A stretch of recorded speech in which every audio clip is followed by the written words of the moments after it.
FASTag மூலம் வருமானம் கொட்டுது. டிசம்பர் மாதத்தில் இவ்வளவு கோடி வசூலா? ஹாய் விவர்ஸ், நீங்கள் பார்த்து கொண்டிருப்பது hello city TV number 1 reality show web TV. தேசிய நெடுஞ்சாலைகள் ஆணையத்தின் நடவடிக்கைகளால் ஃபாஸ்டாக் மூலமான வருவாய் உயர்ந்துள்ளது. இந்தியாவில் கடந்த டிசம்பர் மாதம் ஃபாஸ்டாக் மூலமாக மட்டுமே 2303 கோடி ரூபாய் டோல்கேட் கட்டணமாக வசூலிக்கப்பட்டுள்ளது.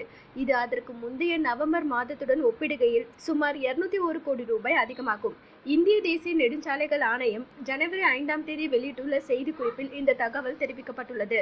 இந்தியாவில் 2021ஆம் ஆண்டு ஜனவரி 1ஆம் தேதியிலிருந்து டோல்கேட் கட்டணம் செலுத்துவதற்கு அனைத்து வாகனங்களுக்கு ஃபாஸ்டாக் கட்டாயம் என முதலில் அறிவிக்கப்பட்டிருந்தது. ஏற்கனவே ஏராளமானோர் ரொக்க பரிவர்த்தனைகளில் இருந்து உடனடியாக ஃபாஸ்டாக்கிற்கு மாறினர். இதனால் தான் ஃபாஸ்டாக் மூலமான வருமானம் உயர்ந்துள்ளது. ஆனால் அனைத்து வாகனங்களுக்கும் ஃபாஸ்டாக் கட்டாயம் என்ற உத்தரவு கடந்த ஜனவரி 1ஆம் தேதி அமலுக்கு வரவில்லை. இன்னும் பலர் ஃபாஸ்டாக் மாறவில்லை என்பதால் காலக்கெடு நீட்டிக்கப்பட்டுள்ளது. இதன்படி வரும் பிப்ரவரி 15ஆம் தேதி வரை கூடுதல் கால அவகாசம் வழங்கப்பட்டுள்ளது. அதுவரை டோல்கேட்களில் ரொக்கமாக கட்டணம் ஏற்றுக்கொள்ளப்படும்.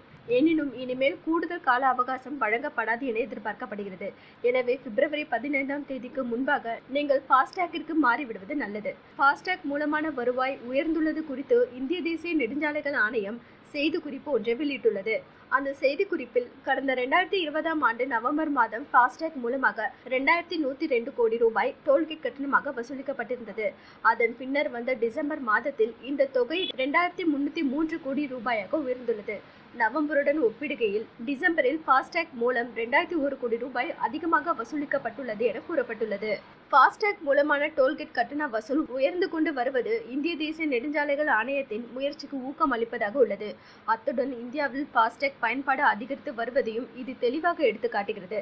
ஃபாஸ்டாக் மூலமாக டோல்கேட்களில் போக்குவரத்து நெரிசல் தவிர்க்கப்படும். போக்குவரத்து நெரிசல் தவிர்க்கப்படுவதன் மூலமாக தேசிய நெடுஞ்சாலை பயனர்களின் நேரம் மற்றும் எரிபொருள் சேமிக்கப்படுகிறது.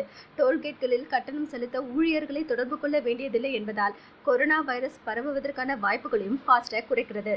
என்ன இது போல பல இன்ட்ரெஸ்டிங்கான நியூஸை தெரிஞ்சுக்கணுமா? ஹலோ சிட்டி டிவியை லைக் பண்ணுங்க, ஷேர் பண்ணுங்க, மறக்காம சப்ஸ்கிரைப் பண்ணுங்க.